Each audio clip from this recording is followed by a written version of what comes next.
there's a big difference between a live experience and a virtual experience. And that biggest experience, and this is maybe when you want to shift over to that speaker view if you can, is that you want to consider yourself where you're locked in this box.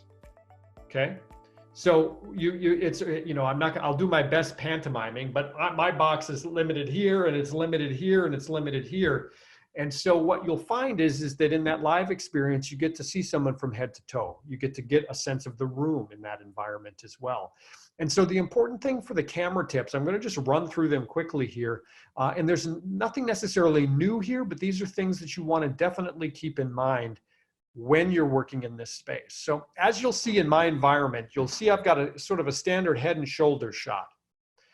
You'll also notice that I've sort of maintained a certain background in my home, right?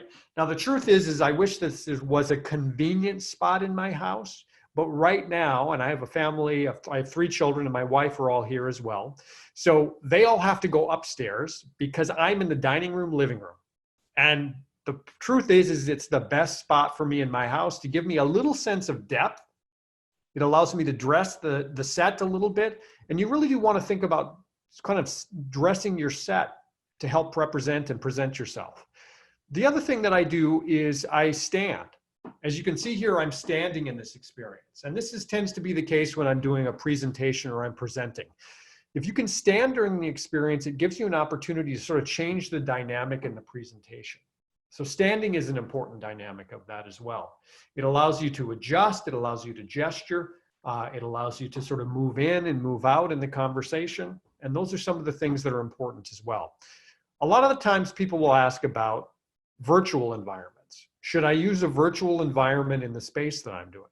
Now, when we coach teams, we recommend that they avoid the virtual space. And the reason being is because it's not perfect yet. It tends to be a little bit rips along the edge. The key is not great. So then sometimes if you move your hands or you put your hands around, you'll end up losing fingers. And then sometimes you can lose an ear or you can lose hair depending on how your hairstyle is, et cetera. And so some of those dynamics of being able to do that as well. A couple other key things that come in are ideas of headsets. Should we use them? Should we not use them? What we found, at least in this current first and second phase of COVID, if you will, is that I just am really using, I'm actually just using my laptop camera and the audio from my laptop right now. The reason is because a lot of the clients that we work with, they don't have additional tools. They don't have additional items.